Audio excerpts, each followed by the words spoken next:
Estamos vivendo um tempo onde as verdades estão sendo distorcidas, se mostrando meias verdades. Às vezes a gente para diante dessas meias verdades e tem coisas que parecem verdade, mas não são. Elas servem para nos distrair, elas servem para nos paralisar. Mas hoje, nessa noite, Deus vai trazer clareza para as nossas vidas. Amém? Eu sei que se você veio, é porque você está buscando algo para fazer realmente sentido na tua vida. É porque você já está enjoado de 3 passos para ficar rico. Já está enjoado de... Quer ter um casamento perfeito? Clique aqui. Quer saber como educar seus filhos? Arrasta para cima. É tudo assim hoje. Sim ou não? Mas agora a gente vive em um tempo onde a ilusão e a distração toma conta das pessoas. E eu preciso te falar que é tão incrível isso, e tão forte, e tão sério, que ou nós estamos seguindo a verdade, ou nós estamos pegos. Meu irmão, a Bíblia fala que o inimigo, ele cegaria as pessoas nos últimos tempos. As pessoas ficariam cegas para a verdade. As pessoas virariam amantes de si mesmas. As pessoas distorceriam a verdade. Agora eu preciso te falar, que sentido tem uma mulher adulta adotar uma boneca? Vocês viram o que está acontecendo com a humanidade? Chamar de filho, levar no médico, fazer até encontros no parque, piquenique, com bonecas. As crianças fazer isso é tudo normal, mas um adulto fazer isso é um distúrbio. Então eu não sei se alguém aqui é pai e mãe de bebê reborn. Se você é, eu quero orar por você nessa noite e pôr fogo nessa boneca. Meu irmão, é um tempo onde nós precisamos voltar a nossa mente para a verdade. O mundo caminha a passos largos. Qualquer coisa hoje passa a ser verdade e daqui a pouco tem uma lei dizendo que aquilo tem que ser respeitado, tem que ser aprovado, tem que ser... O que é isso? Então Deus está levantando uma igreja, homens e mulheres, que se posicionam diante da verdade, para dar direção. Você consegue me entender? Não é por acaso que você veio, é porque Deus conta com você, conta com nós, para esse tempo de grande distração. Deus conta contigo, meu irmão. Deus conta contigo, minha irmã. Por mais que você diga assim, pastor, eu sou visitante, o primeiro dia que eu entrei nessa igreja hoje, eu tenho que te falar, Deus conta com você para esse tempo. Deus tem um projeto para a tua vida, Deus tem um plano para a tua vida, Deus tem algo maior para a tua vida. A nossa série é Portas que não voltam. Coloca, por favor, Juízes 6 e 11. Então o anjo do Senhor veio e assentou-se debaixo do carvalho, que está em Ofra, que pertencia a Joás, Biesrita, e Gideão, seu filho, estava malhando trigo no lagar. Você pode repetir comigo? Estava malhando trigo no lagar, para salvar dos midianitas. Então o anjo do Senhor lhe apareceu e lhe disse: o Senhor é contigo, homem valoroso.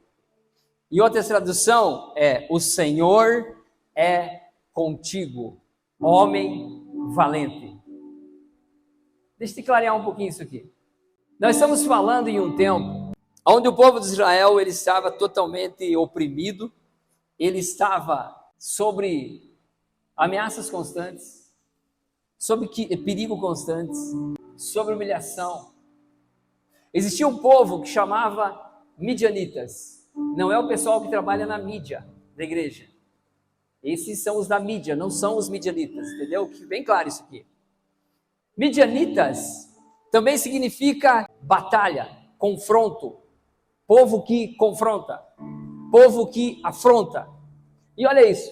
E os midianitas, eles eram um povo que eles viviam em tendas, eles chegavam como se fosse aqui, armavam as suas tendas, e eles decidiam viver um período por aqui, e eles vinham negociar algumas coisas, mas eles também roubavam, saqueavam, faziam atrocidades. E olha isso, Israel estava passando por um tempo de grande sofrimento. Fazia 7 anos que os midianitas tomaram aquela região. E quando eles plantavam alguma coisa, os midianitas chegavam, na hora de colher, eles chegavam e colhiam na frente. Eles roubavam a colheita. Se tivesse ovelha no pasto, eles levavam as ovelhas. Se tivesse boi, o que tivesse, eles iam levando tudo. E não tinha como reagir, porque eles eram em número muito grande. E eles matavam, humilhavam, judiavam, enfim. E nesse período, então olha isso, esse povo oprimia Israel. E não tinha solução para eles, não tinha o que fazer. E em um dado momento existia um homem chamado Gideão. E esse homem, ele era igual eu e você, igualzinho, literalmente igual. Ele conhecia o Deus de Israel, ele vinha de uma família que conhecia o Deus de Israel, ele tinha ouvido sobre os milagres de Deus, ele tinha visto milagres de Deus, ele tinha visto muitas coisas, mas naquele tempo era um tempo onde as coisas tinham ficado apertadas para ele. Ei, deixa eu perguntar para você, as coisas estão apertadas para você? Tem alguma coisa acontecendo aí? Tem algum problema acontecendo? Ei, tem algum problema financeiro acontecendo? Tem algum problema na família acontecendo? Como que tá? Ei, talvez você seja exatamente igual a Gideão, conhece o Deus, já viu milagre, já viu ele fazer milagre em você, através de você, viu fazer milagre na tua família, viu fazer milagre nas pessoas que você conhece, mas hoje o problema te cegou, e você não consegue mais reconhecer a grandeza do Deus de Israel. Você está entendendo o que eu estou falando? Ei, esquece Gideão agora é eu e você que estamos na história. Quando eu falar Gideão, você pensa assim, sou eu. Nós temos que nos colocar dentro da história para entender aonde Deus quer nos levar. Amém? Olha só, e Deus olha para Gideão e vê um povo oprimido, mas ele olha para Gideão e não vê o cara frustrado. E aonde que eu falei que Gideão estava? Ele estava malhando trigo no lagar. O que é lagar? Tá, vou explicar então. Lagar é assim, vou explicar. Lagar é aonde se esmaga uva para fazer o vinho. Então lagar é um lugar pequeno, é um lugar normalmente que ele fica escondido, talvez ele fique em um porão, talvez ele fique subterrâneo, ele fica em um lugar que não está aparente à vista das pessoas, e eles jogam a uva ali e eles esmagam. Antigamente existia um processo, eu não sei se hoje ainda é feito assim, não conheço muito desse assunto, mas eles pisavam a uva para esmagar. Eu só espero que eles lavassem os pés na época, mas é verdade, era esmagado a uva para que fizesse o processo de fermentação, enfim, para se fazer o vinho. Então, entenda isso aqui, só que Gideão estava malhando trigo no lagar. Aonde que é lugar de malhar trigo? Na roça, na eira, no campo? Ei, lugar de malhar trigo é um lugar aberto, é um lugar grande, é um lugar no sol, é um lugar onde as pessoas vêm de longe, é um lugar onde tem visibilidade, é um lugar onde tem espaço. Só que o que acontecia com Gideão? Ele estava amedrontado. Ei, escuta, o medo nos paralisa. O medo nos amedronta, nos cega, nos tira totalmente do propósito que Deus tem para a nossa vida. Enquanto nós estamos encolhidos, com medo, olhando para o problema, esquecendo do Deus que já fez tantos milagres na nossa vida. Ei, deixa eu perguntar para você aqui, você acha que Deus já cuidou de você alguma vez? Levanta a mão, quem acha que Deus já protegeu, já te livrou da morte, já te curou? Ei, já curou alguém da tua família? Meu irmão, nós vivemos milagre todos os dias em casa. Todos os dias. A nossa vida é um milagre. A nossa vida é um milagre. A gente pode viver como se tudo fosse um milagre ou como se nada fosse um milagre. Nós podemos viver como se tudo fosse obra do acaso, como se esse mundo fosse criado através da teoria da evolução, como se Deus não existisse e como que o mundo era do tamanho da cabeça, um alfinete, e de repente houve uma grande explosão e tudo se fez. Que lindo! Que maravilhoso. Ei, se existiu essa explosão alguém apertou o botão. Alguém apertou aquele botão. Esse alguém é o nosso Deus Todo-Poderoso. E tudo está sob supervisão de Deus. Só que tem um detalhe. Deus nos cria. Lá no início da Bíblia, lá em Gênesis, Deus cria, faz toda a criação. E Deus cria, no final ele cria quem? O homem. Adão, depois Eva, mas o homem. E o que ele fala? Vá e domine sobre os peixes, sobre os animais, sobre os répteis, sobre as aves, sobre tudo o que há sobre essa terra. Você entende isso? Então nós temos um comando de domínio entregue por Deus na nossa mão. Só que quando a gente se depara diante de um problema, o medo nos paralisa, nos amedronta, nos trava. Quando nós estamos no centro de um problema, nós perdemos totalmente a capacidade criativa. Nós travamos. O medo faz a gente abrir mão de coisas que mudariam o curso da nossa vida, mudariam a posição da nossa família para sempre. Você consegue me entender? O medo faz nós sair da eira aonde tinha, da lavoura, aonde tinha uma colheita tremenda e descer no porão para ficar escondido e com medo. Ei, só que tem um detalhe. Vocês viram que eu li aqui que o anjo do Senhor aparece e fala: o Senhor está com você, guerreiro valente. Ei, deixa eu falar um negócio para você. No problema que você tem na tua vida hoje, aquele que se você resolveria um monte de coisa ao redor. Tem um problema. Tem um que se você resolvesse aquele, resolveria muita coisa ao redor dele. Talvez tua família poderia ir para outro patamar. Talvez você poderia assumir outras posições. Parece que destravaria, parece que abriria a porta. Sabe a comporta da barragem? Quando abre assim, aquela água vai inundando tudo. Tem um ponto que se a gente resolvesse na vida da gente, resolveria muita coisa ao redor. Sabe por que não resolve? Sabe por quê? Eu quero que você pense nesse ponto agora. O que é que tem na tua vida que você precisa resolver? Mas que ao invés de resolver, você está lá dentro do lagar, escondido, amedrontado, malhando trigo. Um pouquinho de trigo, com medo que os midianitas roubem. O pouquinho que ainda tem. Deixa eu falar para você. Pensando nesse problema que você pensou aí. Enquanto Gideão se olhava como o menor daquele lugar. Enquanto ele falou para o anjo: eu sou da família menos importante. Os menores aqui. Eu sou o mais novo. Quem tinha alguma voz na família na época era o primogênito, era o mais velho. Ele, além de ele ser de uma família irrelevante, pobre, aquela rejeitada do vilarejo, ele ainda era o mais novo, aquele que não tinha nenhuma possibilidade de voz. Assim era como Gideão se via. E talvez você aqui nessa noite esteja se vendo exatamente assim. Eu não posso, eu não consigo, eu não tenho dinheiro, eu não tenho capacidade, a minha família não tem nada para me dar, eu vim de uma família pobre, eu vim de uma família humilde, ninguém conseguiu me ajudar, eu não consegui estudar, eu não tive posses, eu não herdei nada do meu pai e da minha mãe. Ei, eu não tenho a mínima condição de vencer essa batalha. Deixa eu falar um negócio para você. Assim é a forma que nós nos vemos, mas o Senhor olha para mim e para você e diz assim: ei, levanta, guerreiro, valente, eu vou libertar Israel através da tua vida.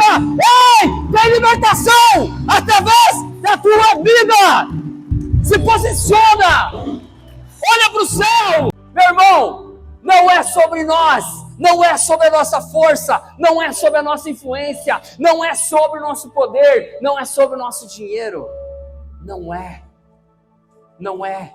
Ei, Gideão, ele se via como a gente se vê, e várias vezes durante o dia, impotente, pequeno, sem voz, sem potencial, sem estudo, sem ter para onde ir e sem ter o que fazer. Olhem para cá. Nós temos a tendência natural de colocar o foco no problema. Quando você tem, vamos conjecturar aqui, você tem amanhã um boleto de 5 mil reais para pagar. E você tem na conta só 1.000. Aonde que fica a tua atenção, o teu pensamento e o teu foco? Aqui está o boleto de 5 mil gritando. Ele grita dia e noite. Ele não cala. E aqui está o teu 1.000 reais. E aqui em cima, à direita, em cima, está o Deus da provisão. Aonde que fica o teu foco? Aonde que fica a atenção? Aqui ou aqui? Responda. Aqui? Você está entendendo o que eu estou falando? Meu irmão, enquanto o nosso foco estiver no problema, estiver na circunstância, estiver no que está acontecendo agora com a nossa vida, nós não desfrutamos daquilo que o Senhor tem preparado para nos entregar. Você precisa entender isso. Deus ele olhava para Gideão e via um guerreiro valente derrotando os midianitas, passando por cima como um trator de esteira, como um rolo compressor, moendo tudo. Só que Gideão se via amedrontado, fechado, tentando conseguir um punhadinho de trigo para a família comer. Você consegue me entender? E Deus fala: ei, sai desse lugar de vítima. Olha o que Gideão fala. Gideão respondeu: meu Senhor, se o Senhor está aqui, por que nos aconteceu tudo isso? Ei, a primeira coisa que a gente faz é reclamar, é murmurar. Se Deus é Deus de coisa grande, o pastor prega sendo daquele altar, que Deus é Deus dos milagres, que Deus é dono do ouro e da prata, que Deus nunca perdeu uma batalha, falou no início do culto, inclusive, que Jesus tem todo o poder no céu e na terra, e eu estou vivendo essa porcaria de vida, estou vivendo essa limitação. A primeira coisa que nós fizemos é reclamar, é murmurar. Deixa eu te falar, enquanto nós reclamamos, nós esquecemos de agradecer. Ninguém consegue ser murmurador e grato ao mesmo tempo. Ou você murmura, ou você é grato. Ou você murmura, ou você vence. Ou você murmura, ou você é instigado pelo próprio Deus a avançar. Ei, a vencer, a triunfar. Só que enquanto murmuramos, as bênçãos do Senhor se afastam cada vez mais longe. Ei, você precisa entender isso aqui que eu estou falando. Isso aqui tem uma chave poderosa. Diante das circunstâncias, diante das limitações, diante dos problemas, diante daquela situação que não tem o que fazer. Lembre, existe a murmuração gritando, mas existe aqui desse lado a provisão vindo de Deus. Que se os nossos olhos estiverem no Senhor, ei, nós vamos sair do lugar, nós vamos nos colocar de pé. E eu preciso dizer para você que nessa noite o Senhor está levantando pessoas para sair de dentro do lugar, para sair da posição de vítima, para sair da posição de murmuração e para colocar você em lugar de guerreiro, em lugar de vencedor. E aí ele continua falando assim: e onde estão os milagres de que nossos antepassados nos falaram? Acaso não disseram: o Senhor nos tirou do Egito, agora porém o Senhor nos abandonou aqui nesse lugar e nos entregou nas mãos dos midianitas? Então o Senhor se voltou para ele e disse: é para você isso aqui, presta atenção e pega no teu coração isso aqui, pega com fé e leva para tua casa. Então o Senhor se voltou para cada um de nós nessa noite e disse: vá na tua força que você tem e liberte Israel das mãos dos midianitas. Sou eu, o Senhor, quem te envia. Ei, meu irmão, o Senhor nos envia para vencer, para lutar, mas para vencer, ei, entenda uma coisa, não vai cair do céu, não vai ser sem esforço, não vai ser sem batalha. Vamos ter que lutar, vamos ter que nos posicionar, vamos ter que enfrentar. Ei, tem alguma coisa para resolver? Senta e resolve. Você está entendendo? Ei, presta atenção, você precisa prestar atenção aqui. Você precisa entender que não é assim: Ah, então agora o pastor falou que é só a gente orar e ficar fazendo assim, ó. Que tudo vai acontecer. Pode fazer, tu vai morrer de fome fazendo assim. Ele não sabe nem som, morreu. Sabe o que eu estou falando? É entregar nas mãos do Senhor e olhar e dizer assim, dobrar teu joelho. Ei, diante de Deus, falar com o Espírito Santo e dizer, Senhor, me dá direção, me dá sabedoria. Senhor, eu vou sair hoje para mim tentar resolver pelo menos um pedacinho do que eu tenho para resolver. Coloca uma pessoa no meu caminho, que seja uma verdadeira ponte, que me leve até o milagre.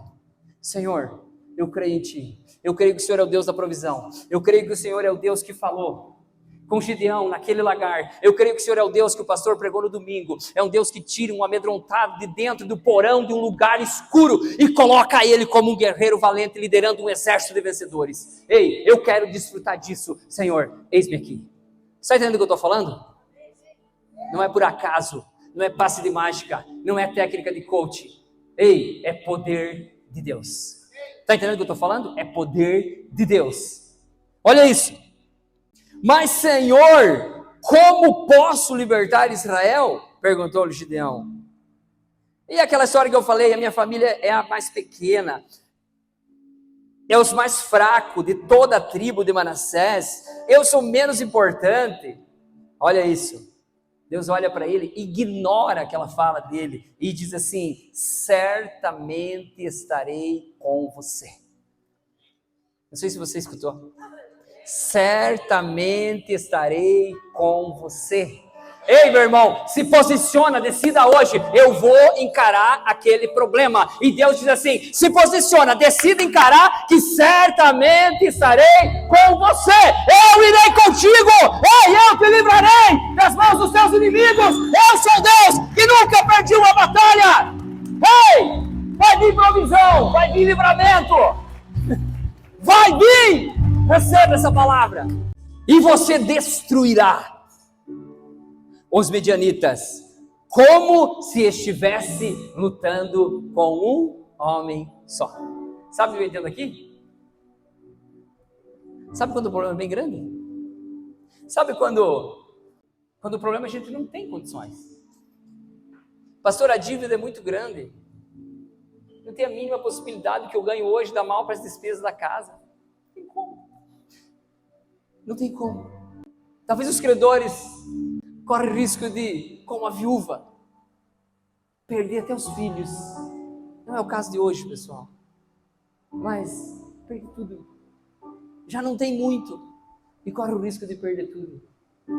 Ei, é nessa hora que nós devemos olhar para o Deus da provisão e dizer, Senhor, me dá direção. Me fortalece, porque hoje eu me posiciono para resolver o que precisa ser resolvido. Ei, conversa com quem tem que ser conversado, fala, marca reunião, se posiciona, assume o que tem que ser assumido e diz assim, ei, nós vamos resolver. Eu estou aqui, eu não fugi, eu não vou embora, eu não fui embora, então nós vamos resolver. Ei, é nessa hora que Deus olha para você e diz assim, vai na tua força, que eu sou contigo.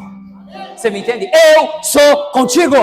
Ei, ninguém perde uma batalha se estiver com Jesus. Deus fala, convoca o exército, vão partir para a batalha. Gideão sai daquele lagar, chama o povo e diz assim, ei, nós vamos lutar contra os midianitas. Reuniu os homens, sabe quantos ele reuniu? 32 mil homens. Os midianitas eram muitos, incontáveis. Deus olha e fala assim, tem muita gente aí. Presta atenção nisso aqui. Tem muita gente aí. Tem muita gente ao redor de você. Tem muito Zé Mané andando com você. Tem muita fofoqueira caminhando com você, mulher. Tem muita gente que não agrega nada na tua vida caminhando com você, homem. Tem gente que tudo que faz é falar de bebida, de mulher, de jogo, de pornografia, de prostituição, de porcaria. Ei, não é com esses que você vai vencer. Não é com esses.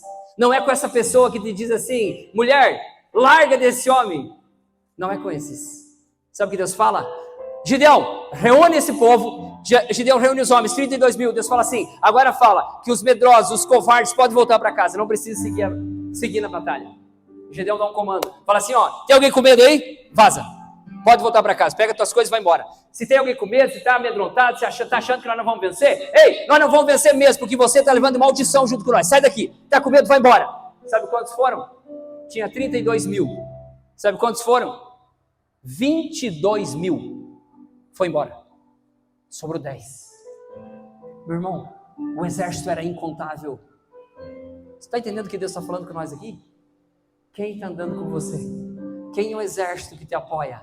Quem é aquelas pessoas que quando você está com problema, você liga? Você passa uma mensagem? Essas pessoas te levam para perto de Deus e te levam para o centro das coisas erradas. Ei, não ande junto com os mentirosos, com os covardes, ei, com os infiéis, com aqueles que não são fiéis às suas esposas, jamais serão fiel com você, jamais. Ei, aqueles que não honram a Deus, jamais vão honrar você. Aquele que não honra pai e mãe, jamais vai te honrar. Aquele que não tem capacidade de ter uma vida digna, não vai conseguir te orientar a você ter uma vida digna. Tu consegue me entender? Ei, analisa quem está andando com você. Deus olha e diz assim: não precisa de toda essa gente, seleciona. Você precisa de poucos, mas que sejam de verdade. De verdade. Ei, um de verdade vale por 1000 que fica só incomodando. Olha isso aqui. Aí Deus fala assim: ah, sobrou 10 mil? É muita gente ainda, Gideão.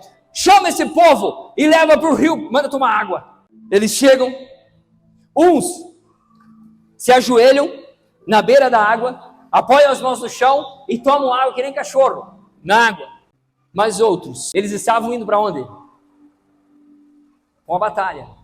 Eles estavam em meio a uma guerra. Mas alguns, sabe como que eles fizeram? Eles não soltaram a sua arma. Eles pegavam a água com a mão, tomavam e continuavam vigilantes.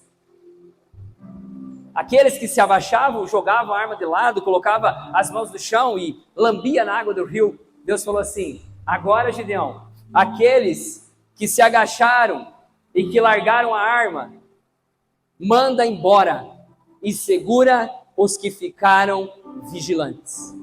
Sabe o que aconteceu? Sabe quantos foi embora?